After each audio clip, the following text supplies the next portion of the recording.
কালকে এক জায়গায় বলেছি যে আওয়ামী লীগ মরিয়া প্রমাণ করিল তাহারা ভারতের দল।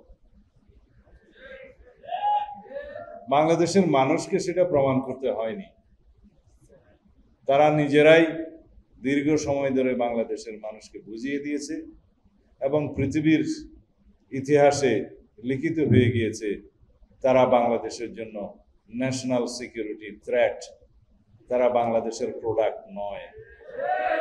আওয়ামী লীগ কোনো রাজনৈতিক দল নয়, আওয়ামী লীগ একটি মাফিয়া এবং স্বৈরতান্ত্রিক শক্তি, ফ্যাসিস্ট শক্তি। সুতরাং আওয়ামী লীগ সম্পর্কে বেশি কথা বলাও আমার খুব একটা জায়েজ মনে হয় না। তাই আসুন দেশের শক্তি নিয়ে কথা বলি। আমাদের সন্তানরা জুলাই গণ অভ্যুত্থান সংগঠিত করেছে। এই রক্তের সিঁড়ি একদিনে নির্মিত হয় না। কথায় বলা আছে যে যত বিপ্লবী বন্ধুর রক্তে রাঙা বন্দিশালার এই শিকল ভাঙা, হয়তো তারা আসিবে না ফিরে আমাদের মাঝে। আমরা দেখেছি সেই বন্দিশালা, গণভবনের দুর্গ জনস্রোতে এবং জনস্রোতের ধাক্কায় কিভাবে চুরমার হয়ে গেল। সাথে দম্ভ এবং অহমিকা আওয়ামী লীগের শেখ হাসিনার চুরমার হয়ে গেল। যেই ভবনটিকে দুর্গের মতো মনে হতো, সেই ভবনের বর্তমান চেহারা দেখলে কি কল্পনা করতে পারেন? নিরস্ত্র মানুষের ধাক্কায় সেই দুর্গ কিভাবে নিশ্চিহ্ন হয়ে যায়। এটাই হলো জনশক্তি, এটাই হলো গণ ঐক্যের বিপ্লবী শক্তি। গণ ঐক্যের শক্তি যারা অনুধাবন করে না, তারাই স্বৈরাচারে পরিণত হয়, তারাই ফ্যাসিস্টে পরিণত হয়। এবং পৃথিবীর ইতিহাসে কোনো ফ্যাসিস্ট, কোনো স্বৈরাচারের স্বাভাবিক পতন হয়নি, কারণ স্বাভাবিক পতনের বা ক্ষমতা বদলের কোনো রাস্তাই তারা উন্মুক্ত রাখে না।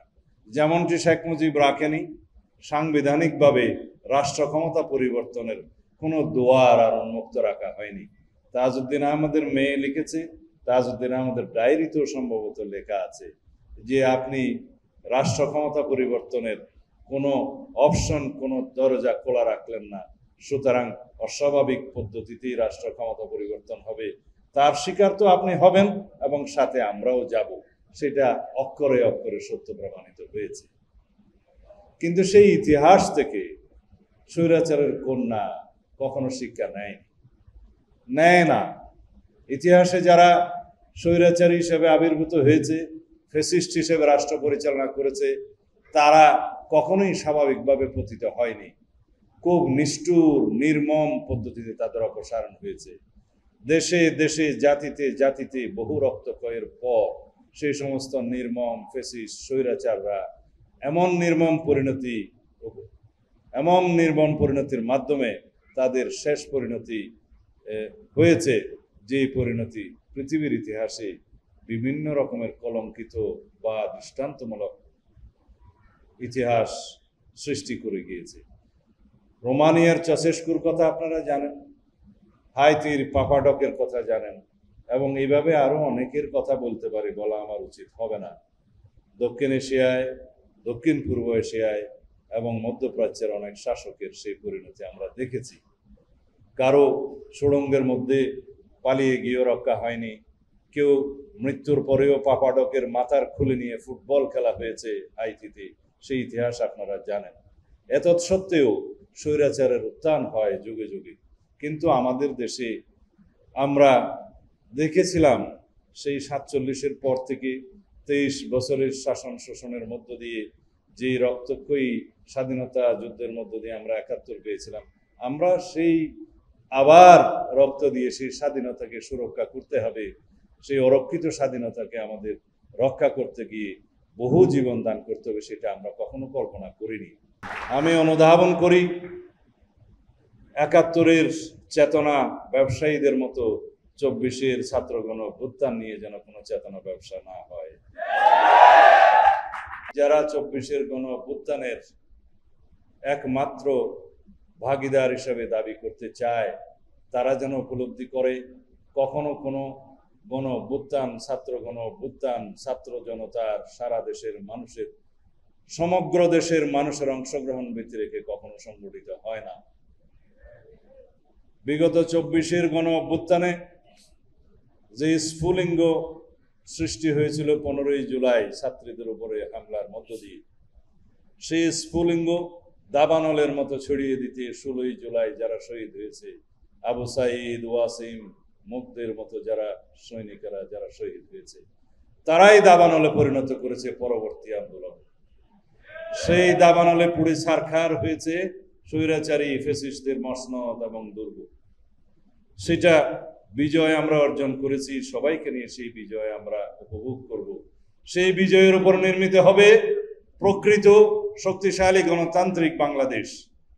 শহীদের স্বপ্ন ছিল বৈষম্যহীন মানবিক মর্যাদা ভিত্তিক সাম্যের বাংলাদেশ।